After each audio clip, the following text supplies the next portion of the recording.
Good morning, everyone, and welcome to episode 4 of Skipton Talks, Consumer Duty Rules and What Brokers Need to Know. My name is Derek Adams. I'm the National Account Lead for Skipton Building Society for Intermediaries. For the eagle-eyed amongst you, we are slightly out of chronological order, as last week was episode 6. This is the rescheduled episode 4, as we had some technical difficulties in week 4 coming across with this particular Skipton Talk. So I'm hoping consumer duty isn't jinxed and you can all hear me this morning. And if you did join us a couple of weeks ago, then we apologise for any sort of inconvenience that caused you. I think we're conscious that as brokers, the demands on your time are really high at the moment. So if you've rejoined us, thank you for giving us a second go at consumer duty. And if you've just joined us for the first time, what we do encourage you to do is you can interact on the chat bar, you can give comments, you can ask questions. I know the subject of consumer duty is a real hot topic at the moment, so we do plan to sort of leave some time at the end for any questions you might have, and we'll try our best to try and get through as many of those as possible. Also, if you may notice, if you wave your mouse over the screen, you'll notice you can pause us and add subtitles to if required. So as I've mentioned, consumer duty is a real hot topic this morning. That's why I'm delighted to be joined, our guest this morning is Christine Newell, Mortgage Technical Director at Paradigm. If you don't know Christine has been in financial services industry for over 30 years, having worked at the Halifax in several roles and BM Solutions. Christine joined the Paradigm Mortgage Services team in 2007 as Partnership Manager, responsible for onboarding mortgage firms to the club, supporting them and driving revenue for Paradigm. As I've said, Christine is now their Mortgage Technical Director and manages relationships with Paradigm's top mortgage broker firms, working closely with them to add value and offer support to their businesses. So good morning, Christine, and welcome to Skipton Talks. Good morning, Derek, and good morning to everyone. As we were talking about this over last week, Christine, I think I had the working title, Consumer Duty, everything you wanted to know but were afraid to ask. And so I thought to bring it to life this morning, I could play the part of a mild-mannered national account lead who's not too close to it, and you could play the part of a really experienced mortgage professional who's all over consumer duty. How does that sound? That sounds just great, doesn't it? Because that's how we said in rehearsal. The colour would have drained from my face if you'd wanted to reverse that. So consumer duty, I'm seeing an awful lot on that, a lot of webinars as well. I've seen it described as a fairly seismic change on the horizon, and others have said a major shift in financial services. So I wonder if we could start by just, if you go through explaining what it is, and probably just more importantly, why the FCA decided to introduce it. Yeah, that's great. Well, thanks for that lovely introduction as well, Graham. Long time in the industry, and I've seen a lot of change, and here we are again with some more change. And yes, the consumer duty is probably one of the big ticket items really on the FCA agenda at the moment, and the other one that out there at the moment is the green agenda, of course. Now, guys, there have been 2 consultation papers, and finally we have the final guidance and policy statement that was issued or published last week. So we've now got that final guidance. Now, nothing has really changed from that consultation paper. There are a few bits added in and a few changes of words, but nothing's really changed a lot from there. So let me move on and just explain about what the consumer duty is, Derek. I mean, effectively, this is a huge piece, actually. It's a significant shift in both culture and behaviour. And let me explain culture. Culture is what happens in your firm when nobody is looking. That's how I like to think about culture. And to take the words right out of the first consultation paper, firms will consistently need to focus on consumer outcomes and put customers in a position where they can make effective decisions. Now, most consumers, let me explain that a little bit more. Most consumers will go to a broker because they want to achieve a financial goal and objective. Now, ultimately, the broker's job is about having a conversation with that client around what they need rather than what the client wants. Now, that process is laid down in the Mortgage and Home Finance Conduct of Business Sourcebook. That's a big long word. We actually know it as MCOB rules. So that advice process is laid down there, and we've been following that advice process for some time. So what the Consumer Duty does, or is aiming to do, is to take that up another level. So currently we have 11 principles of business, which are general statements of the main regulatory obligations that apply to firms that are regulated by the Financial Conduct Authority. So the Consumer Duty will become Principle 12. And for most firms tuning in today, the new principle will replace 2 of those original 11 principles, which are the customer interests one, and we know it as treating customers fairly, and the communications one, which is making sure our communications with clients are timely, clear, fair and not misleading. So it replaces those 2, and the Consumer Duty will be aiming for a higher level of care shown by firms to their clients, and it will become the main principle for most firms who are regulated by them. So now there'll be a few firms that fall outside of the Consumer Duty. So where Principle 12, they fall outside of that, Principle 6 and 7 will still apply. So 6 and 7 are not being done away with. Now, you asked, Derek, why it's happening now, which is a really, really good question. The regulator's direction of travel over the last 10 years has been away from that tick box, away from that rules-based governance, and more to outcomes-based regulation.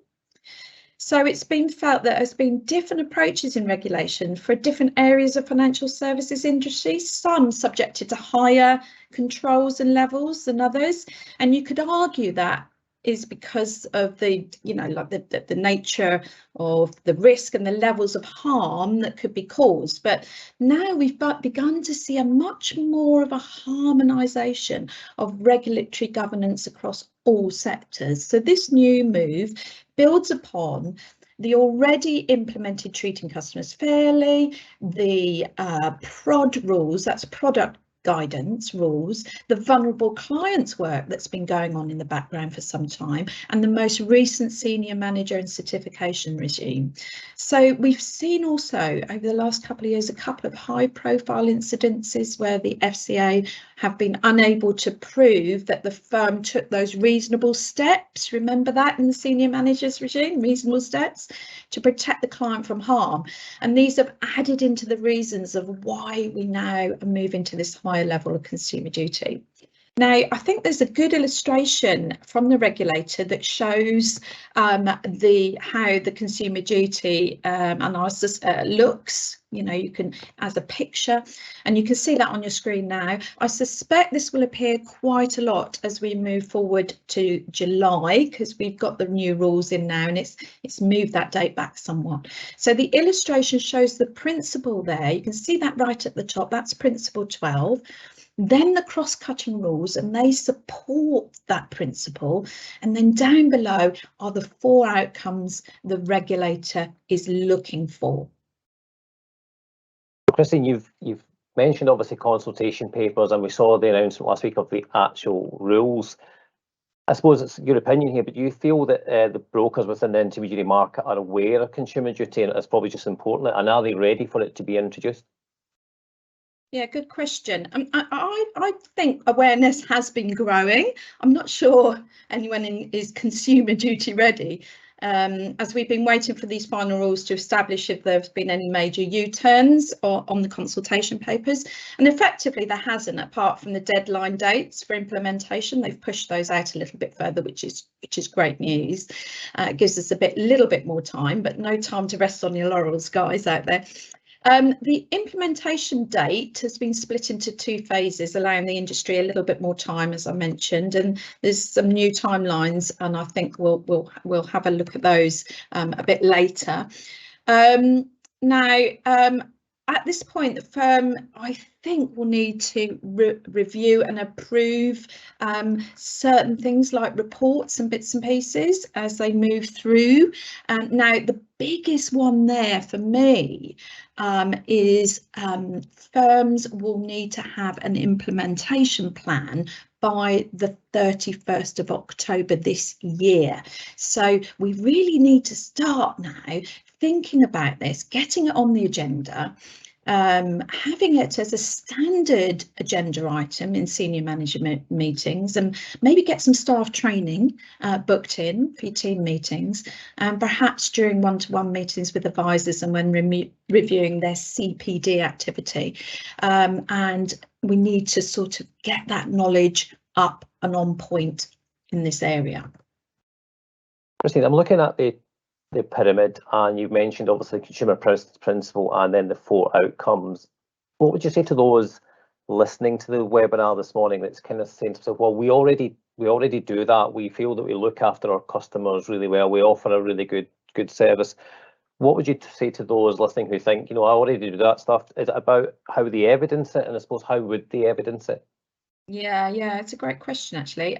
Look, in my experience and the firms that I deal with, I believe that most firms are great, absolutely fantastic at what they do, and they always strive to get the best outcome for their clients and work very, very well within the MCOB rules, as mentioned earlier. So a lot of people will be thinking out there, well, yeah, I'm already doing all of this. But what we're not really good at doing is documentation, and the documentation of those proof of outcomes, and referring back to management information and testing and looking at all of that stuff within our business. Now, the problem is that the poison really in the consumer duty pudding is how the FCA are going to supervise and enforce the consumer duty. And we are beginning to get more of a picture of how that will look. Now, the financial guide, the final guidance is there. But the recent FCA board minutes also alluded to a few things that might happen, such as engagement with smaller firms via their live and local events. But I feel it's going to be mainly through data gathering and reporting. Now, we know that the regulator has been doing a lot more information gathering over the last couple of years, and I hear and see brokers' frustrations and concerns on the Cherry Forum and other sort of forums on this subject, with all the questionnaires that you have to do. But the FCA want to become a much more data-led regulator. So we expect no change here with the consumer duty, and the consultation paper, the 2136, under the governance section, it specifically states that the regulator will expect a firm's board or governing body to consider a report from the firm assessing whether it is acting to deliver good outcomes for its customers, which are consistent with the consumer duty. And that needs to be done at least annually. Now, further down on those pages, it lists some ideas on what that assessment could include. So we can certainly see the direction of travel, particularly in that fair value piece, in that fair value outcome that you could see on the screen, and what is happening within the GI fair practicing piece. I know that that's been going on and sets out how firms monitor the price of a product with the benefits it provides to consumers. So manufacturers of products are having to ask distributors and brokers for things like information on remuneration, for example, which we've never been scrutinised or asked for previously. You've talked about evidence. We've talked about that this isn't necessarily a tick box, and something jumped out to me, something you said quite early on, Christine, about the culture of an organisation or the culture of a firm. So, I mean, what's your views on the current culture mindset within the intermediary market, and do you think this needs to shift? Yeah, I mean, to be honest with you, we don't often come across firms who don't put clients front and centre at the very heart of their business, but it's much more about how they evidence this, as I said. And all firms, but particularly smaller ones, will need to probably invest far more time around compliance and training and competence, and consider what management information is currently available to them within their business that will provide evidence of that culture and support the implementation of the consumer duty. So it's all about that evidence of what the firm's doing, and good habits. I want to put things like regularly reviewing experiences, what's going well. You know, have you got a vulnerable clients policy? How does that work? How robust is your certification process? Does the firm have a habit of addressing concerns at root cause? So what do you do with your file review outcomes? Does that initially evidence suitability? Are training needs picked up and dealt with? Is CPD recorded? All of these things, are the issues monitored so that the same error don't repeat themselves? And we notice very much in the consumer duty the looming word harm and foreseeable harm. Now, something's changed in there actually through the consultation papers, and our Association of Mortgage Intermediaries, AMI, really pushed for this being put in, and the word causing has been put in. So avoid causing foreseeable harm is now the statement. Previously, it was avoid foreseeable harm.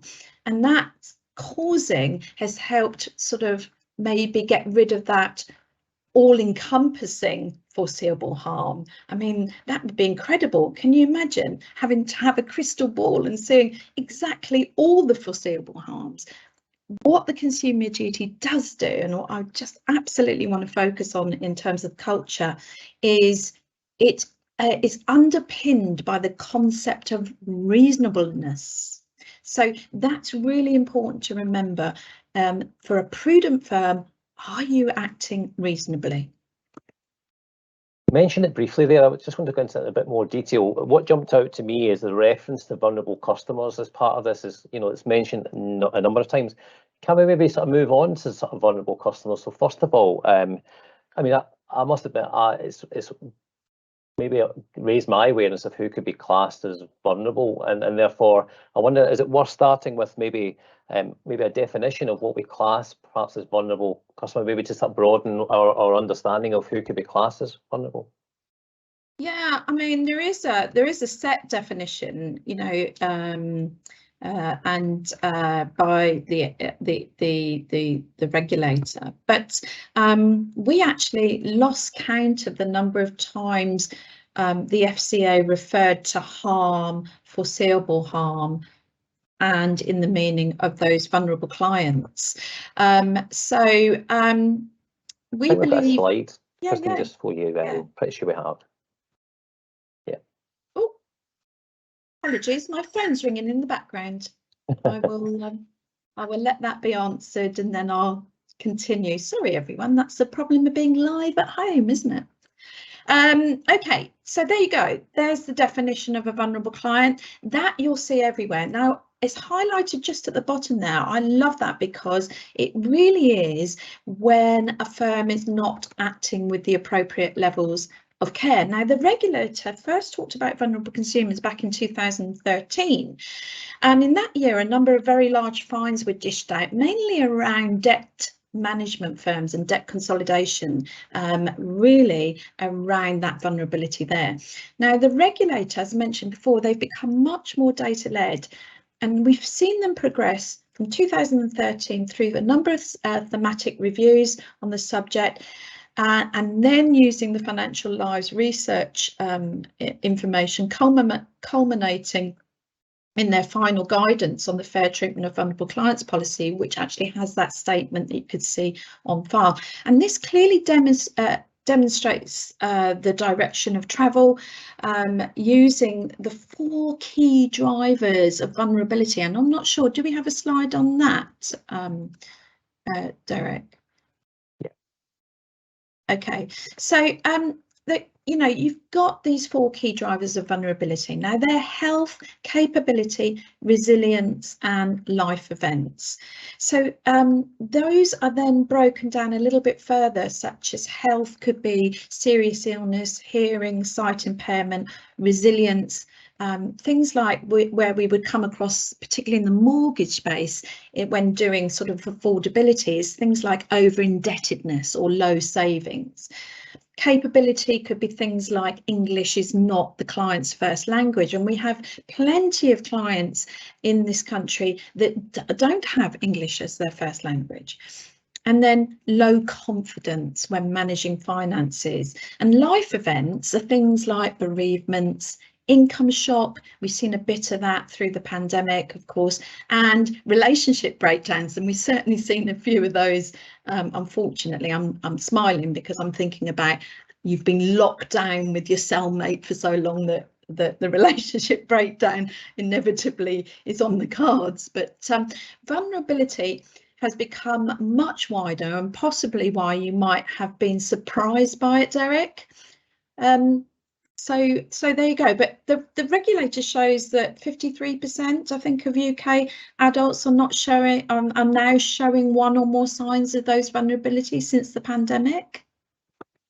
And we brought a slide up, Christine, as well. I think just for those listening as well, certainly as a lender, we've got a working group to maybe allow us to understand how we identify, cases that we get from brokers. That is there something we can do to understand, because as it says there on the slide, we don't want to feel that clients are going to be labelled. No one wants to be labelled as vulnerable, but there's certainly sort of key indicators. Maybe as a lender, we could do things to maybe easier identify those who be classed as vulnerable. Yeah. So I think I wanted to bring that out this morning with regards to, there's a lot of reference in the Consumer Duty to vulnerable customers, and certainly as a lender, there's work that we've got going on now as a lender, how we can identify, our application form might not necessarily have a specific question, but there's, like you've alluded to, there's probably certain factors and indicators of us being able to identify, and what we can do to ensure that we identify who would be classed as a vulnerable customer. And I know when you spoke earlier, you were talking about using the phrase vulnerable was perhaps not what we want to actually identify them as. No, absolutely. I mean, if you said to a client, are you vulnerable, yes or no, tick a box, most clients are going to say no, aren't they? I mean, the word vulnerable conjures up to me weak and, coming from a lower position in a relationship, maybe. And, clients don't want to be classed as vulnerable, and that's a difficulty in itself. So a firm needs to have a really, really good policy and that's working. Now, I mean, there are lots and lots of information out there that you can use for training. There's a Financial Life survey. If you haven't read it, it's actually really useful information for training. There's a fantastic not-for-profit Money Advice Trust. I don't know whether any of you have heard of that, but if you Google Money Advice Trust, they've got some fantastic stuff on there to help with communications, to balance data collection, because we walk a little bit of a tightrope, don't we? Because we need an awful lot more information about a customer, but we've got to be careful under GDPR and the ICO of retaining that information as well. So it's a bit of a tightrope, but the Money Advice Trust does give a lot of great information there. There's also the Vulnerability Register Service, if you've heard of that, the VRS, and people can actually register themselves as vulnerable on there. It's got a super duper budget calculator and also helps you understand whether or not you can qualify for any support and help from the government. So if a firm focuses on outcomes, it can't make too many wrong turns. So things like ask a client things like, now, I've told you about our sales process. This is how we operate. Do you think I need to do anything differently for you to help you understand or reach your financial objectives? And then the client may be more open to tell you, well, I feel a little bit stressed when I'm talking about financial services. you know, you can even ask them, does anything bother you or stress you out regarding this transaction? Could I make it more bearable? What would make it easier for you? Those types of things are really, really good ways of identifying potential vulnerability. Okay, thanks for that, Christine. Just looking at time, perhaps whilst we didn't want our original webinar to be postponed, in one good essence, we're now having that after the final rules are published last week. So on our last couple of slides, Christine, I wonder whether it's just a good time now just to summarise maybe a bit of the timescales on what happens next as far as Consumer Duty is concerned. Yeah, absolutely. Now, guys, the biggest thing for me here is the 31st of October. So you guys listening to this now will need to think about an implementation plan and be able to evidence you've scrutinised and challenged that plan to ensure it's deliverable and obviously robust enough to meet the new standards. Now, Paradigm are providing our compliance firms with a template in order for you to do that. So, but we can give you some guidance on those types of things. Now, the 30th of April is the second date there where product manufacturers will aim to complete their reviews, and they'll need to then come out to distributors, come out to intermediaries with those reviews of their products and services to say, this is our target market, this is what it's going to look like, and this is how it's going to work. And then if we move on to the next slide, guys, there's the end dates there. So I don't know whether we've got that one, have we? Brilliant, thank you. So we've got the 31st of July, then is the implementation of the Consumer Duty.